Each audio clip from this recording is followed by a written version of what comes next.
Chapter 906 was the first time the giant straw hat appeared in One Piece. This hat is completely different from the ones we see sold in markets. Even the hat passed down from neighbor to grandson, like Roger passing it to Shanks, then Shanks giving it to Luffy with the promise to return it when he becomes a great pirate. So who gave Roger that straw hat, and why has the straw hat suddenly become so important to the entire One Piece plot?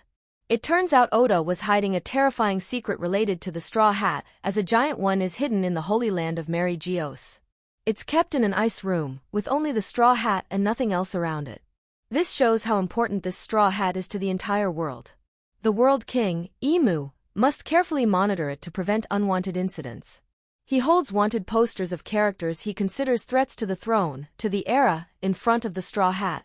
This detail creates a significant connection, as only two individuals caught Emu's attention, Blackbeard and Luffy. What do these two have that makes Emu pay special attention to them alongside those related to ancient weapons? For Blackbeard, it's none other than the terrifying power of the Yami Yami fruit, which allows him to imprison and release anything using darkness. Imagine if Blackbeard were to possess the straw hat or threaten it with his powers, nothing could withstand that. My point is that the straw hat contains an explosive power, and if it falls into Blackbeard's hands and he discovers and activates it, Emu would be completely doomed. As for Luffy, it's obviously the devil fruit, the legendary power of rubber, ridiculous freedom that can do anything the user's imagination creates. It's just that Luffy is foolish. If he were as smart as a Kainu, One Piece might have ended in 2 years, as author Oda declared. So what's so frightening about this straw hat? We'll analyze it together in this video. Are you ready to brew a cup of coffee to enjoy? If so, let's dive right in while it's hot. You may remember Doflamingo's revelation that in Mary Geoise, there's something called the national treasure. It would change anyone who possesses it, along with the condition of having the Op fruit's power, something Doflamingo hunted for decades. When he was about to get it, Rocinante gave it to Law, who escaped from Dressrosa instead of becoming Doflamingo's subordinate. These cursed failures led Doflamingo to stop at knowing what the national treasure was, without being able to use it. Doflamingo also used this information and his knowledge to threaten the celestial dragons, in exchange for granting him authority similar to a celestial dragon, like before his father led the family to leave the Holy Land. Clearly, if news about the national treasure spreads outside, the whole world would start doubting the current rule of the government. From the navy to civilians, they would no longer support it, and this empire would certainly be weakened. The Five Elders absolutely cannot rule the world as steadily as they have for 800 years anymore. Because no one knows about Emu's existence except Doflamingo and those who met him in Chapter 1085. These people include Sabo, Wapol, and the late King Cobra, as well as Doflamingo as mentioned above. The national treasure here seems to be nothing other than Emu's existence along with this giant straw hat.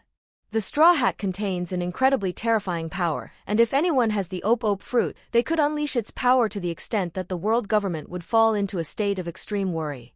Why are they worried? Because that thing would cause the government to collapse, and this straw hat belongs to Joy Boy. Emu has kept it because Joy Boy's power would be released outside.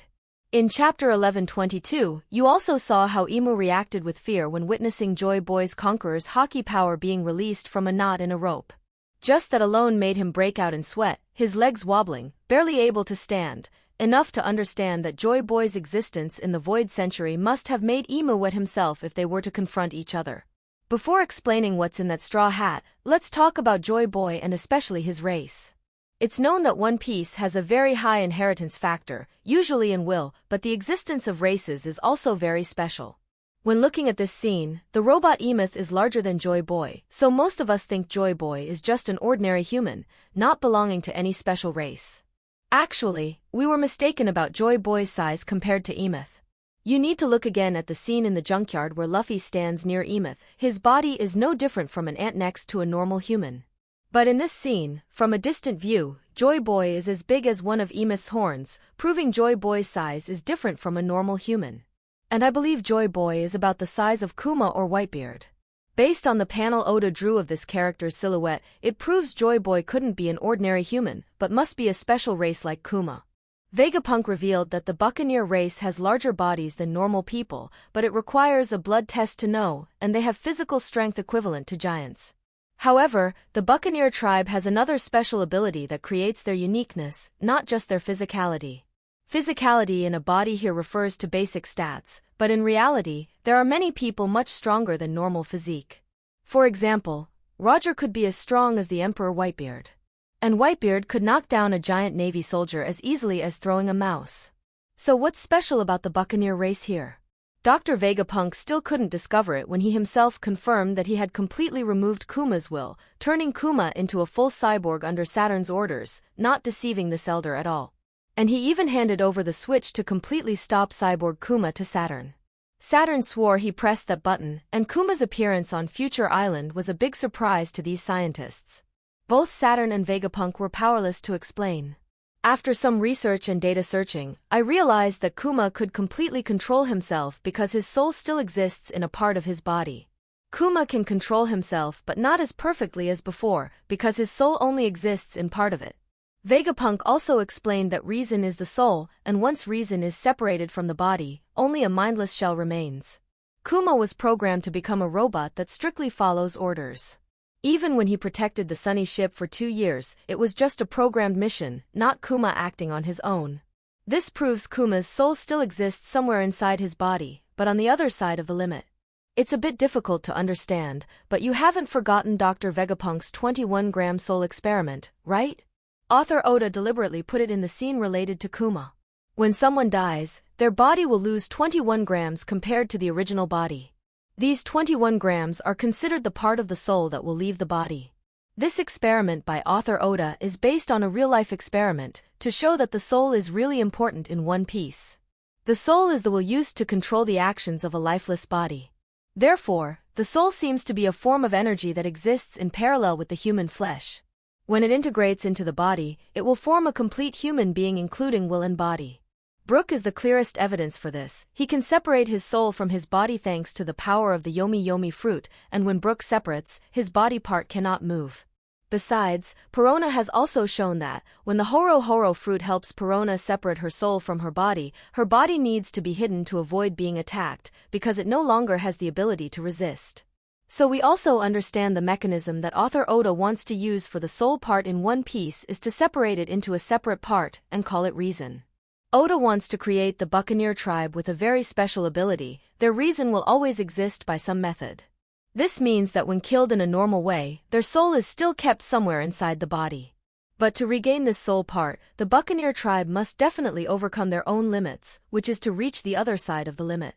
Luffy has been like that. He fought with Lucci and completely failed with his dominant power. But with a fierce determination in the subconscious, Luffy increased his power tremendously, defeating Rob Lucci, which afterwards he seemed unable to remember what he had done. Because it's called unconscious action. Emperor Whitebeard was also like that. His body was almost killed by injuries on the body, plus old age and weakness. Many diseases could not be overcome. But then his body still had a transformation turning red with smoke emitting. Whitebeard officially overcame his own limits to attack Blackbeard. In the final blow, his body couldn't withstand it because he had exceeded the limit for a long time, leading to Blackbeard's counterattack with bullets fired into him, and then his subordinates also rushed up to kill the old man. But the special thing is that his body seemed to still have reason and didn't collapse.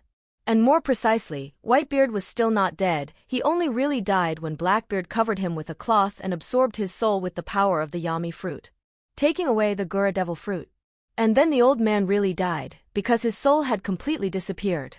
In previous videos, I also analyzed that Emperor Whitebeard also belongs to the Buccaneer tribe with many similarities to Kuma, and it seems we also understand more about the special ability of the Buccaneer race, and their souls can never die but can be taken away by the power of the Yami Yami no Mi or Op Op no Mi. I believe the Op Op fruit is very important in defeating Emu.